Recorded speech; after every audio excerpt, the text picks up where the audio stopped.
get it, let's get it, let's get it, let's get it, let's get it. As one Crookshank, your one and only Move Swiftly speaker, checking in for a daily Move Swiftly thought, giving you a perspective on teamwork you will not get anywhere else, where we do not teach you how to rise to the occasion here, folks. We teach you how to fall to your level of preparation. Solid, we'll say a solid 6 miles today, given that last night did a hell of a boxing class. Let's say a hell of a boxing class, So there you have it. We got one of those where it's 3 workouts in less than around the 24-hour range, all right? And that's what I mean when I say continuously falling to your level of preparation, regardless of how the workouts go, regardless of how the day goes. Make sure you're preparing for the major things that are in store for you tomorrow. That's the mentality, that's the mindset, that's the whole Move Swiftly way. All right, the whole Move Swiftly platform was built on. All right, so all that being said, let's get into today's Move Swiftly thought, which is something that popped up.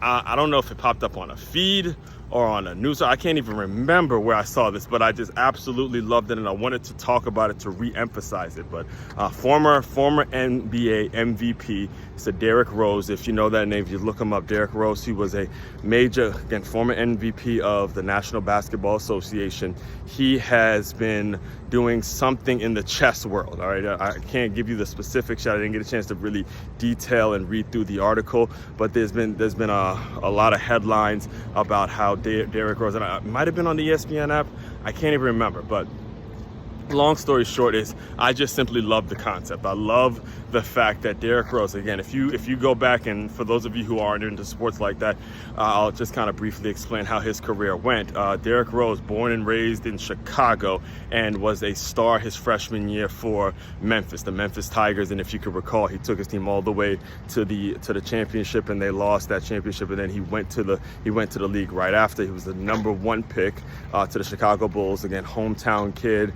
from Chicago, lit it up his freshman year in college, and just came to the league and just straight up balled. It took him a couple seasons, and then eventually he developed into the MVP of the league. And then he tore his ACL. He tore his ACL again. He sat out the whole season, and just injury after injury, the guy just could not stay healthy. In fact, I remember it was a couple years in, I think it was Cleveland he was playing for. At this point, he became like a journeyman in the league, and he's bouncing around all these different places. And he's a clear example of why you cannot just depend on a basketball career. Again, this is one of the greatest point guards that the world has ever seen, that you will probably never know about, and will not get the love and the accolades he deserves because of injuries over injuries and injuries. He did everything the right way, talent, all that, but still the injuries just took his career apart piece by piece, right?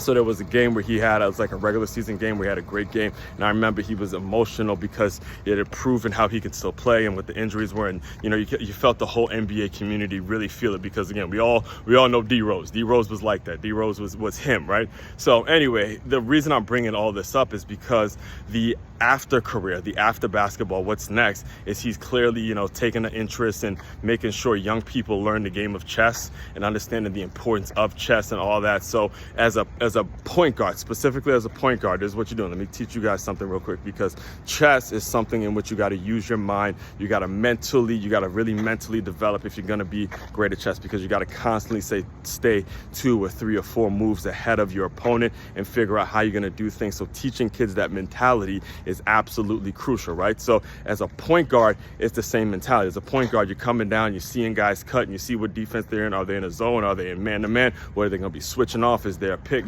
All these things you have to be navigating, and then make the right decision whether you're going to pass or whether you're going to put one up or you're going to take it to the basket. However it is, that mentality of chess, again, we're going to see a different type of D Rose, whether it's on the basketball court or in the courtroom as a lawyer, as a doctor, whatever, as a business owner, as a leader, as a parent, as whatever it is you need to be. That mentality and constantly thinking 3 or 4 moves ahead, that mentality is going to lead you to something really, really positive in your life. That's why I have to re-emphasize and give D Rose shout outs for really making an emphasis on this. All right, so all that being said, main website to check out to dive deeper into all the work I'm doing, it's makeyoumove.com. That's MakeYamove.com. It's a one-stop shop for all your teamwork and your self-development needs. As one Crookshank, your one and only Move Swiftly speaker, checking out. You guys continue to move swiftly. We will talk more soon.